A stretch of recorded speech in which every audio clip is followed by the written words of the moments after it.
Versículos de Mateus capítulo 9 da Bíblia Sagrada. Jesus tomou de novo a barca, passou o lago e veio para a sua cidade. Eis que lhe apresentaram um paralítico estendido numa padiola. Jesus, vendo a fé daquela gente, disse ao paralítico: Meu filho, coragem. Teus pecados te são perdoados. Ouvindo isto, alguns escribas murmuraram entre si: Este homem blasfema. Jesus, penetrando-lhes os pensamentos, perguntou-lhes: Por que pensais mal em vossos corações? Que é mais fácil dizer: Teus pecados te são perdoados, ou levanta-te e anda? Ora, para que saibais que o Filho do Homem tem na terra o poder de perdoar os pecados, levanta-te, disse-lhe ao paralítico, toma a tua maca e volta para a tua casa. Levantou-se aquele homem e foi para sua casa. Vendo isto, a multidão encheu-se de medo e glorificou a Deus por ter dado tal poder aos homens. Partindo dali, Jesus viu um homem chamado Mateus, que estava sentado no posto do pagamento das taxas. Disse-lhe: Segue-me. O homem levantou-se e o seguiu. Como Jesus estivesse à mesa na casa desse homem, numerosos publicanos e pecadores vieram e sentaram-se com ele e seus discípulos. Vendo isto, os fariseus disseram aos discípulos: Por que come vosso mestre com os publicanos e com os pecadores? Jesus, ouvindo isto, respondeu-lhes: Não são os que estão bem que precisam de médico, mas sim os doentes. Ide e aprendei o que significam estas palavras: Eu quero a misericórdia e não o sacrifício. Eu não vim chamar os justos, mas os pecadores. Então os discípulos de João, dirigindo-se a ele, perguntaram: Por que jejuamos nós e os fariseus, e os teus discípulos não?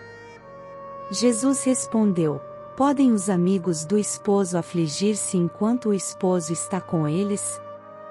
Dias virão em que lhes será tirado o esposo. Então eles jejuarão. Ninguém põe um remendo de pano novo numa veste velha, porque arrancaria uma parte da veste e o rasgão ficaria pior. Não se coloca tampouco vinho novo em odres velhos, do contrário, os odres se rompem, o vinho se derrama e os odres se perdem. Colocasse, porém, o vinho novo em odres novos, e assim tanto um como o outro se conservam. Falava ele ainda, quando se apresentou um chefe da sinagoga. Prostrou-se diante dele e lhe disse: Senhor, minha filha acaba de morrer. Mas vem, impõe-lhe as mãos e ela viverá. Jesus levantou-se e o foi seguindo com seus discípulos. Ora, uma mulher atormentada por um fluxo de sangue, havia 12 anos, aproximou-se dele por trás e tocou-lhe a orla do manto. Dizia consigo: Se eu somente tocar na sua vestimenta, serei curada. Jesus virou-se, viu-a e disse-lhe: Tem confiança, minha filha, tua fé te salvou. E a mulher ficou curada instantaneamente. Chegando à casa do chefe da sinagoga, viu Jesus os tocadores de flauta e uma multidão alvoroçada. Disse-lhes: Retirai-vos, porque a menina não está morta, ela dorme. Eles, porém, zombavam dele.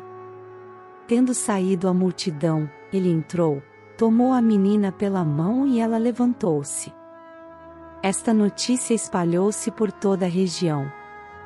Partindo Jesus dali, 2 cegos o seguiram, gritando: Filho de Davi, tem piedade de nós. Jesus entrou numa casa e os cegos aproximaram-se dele. Disse-lhes: Credes que eu posso fazer isso?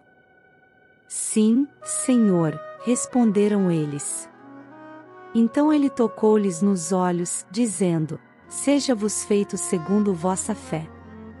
No mesmo instante, os seus olhos se abriram. Recomendou-lhes Jesus em tom severo: Vede que ninguém o saiba. Mas apenas haviam saído, espalharam a sua fama por toda a região. Logo que se foram, apresentaram-lhe um mudo, possuído do demônio. O demônio foi expulso, o mudo falou e a multidão exclamava com admiração: jamais se viu algo semelhante em Israel. Os fariseus, porém, diziam: é pelo príncipe dos demônios que ele expulsa os demônios.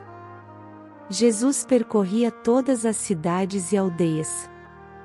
Ensinava nas sinagogas, pregando o evangelho do reino e curando todo o mal e toda enfermidade. Vendo a multidão, ficou tomado de compaixão, porque estava enfraquecida e abatida como ovelhas sem pastor.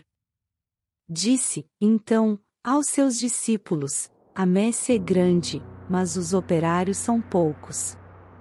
Pedi, pois, ao Senhor da messe que envie operários para a sua messe.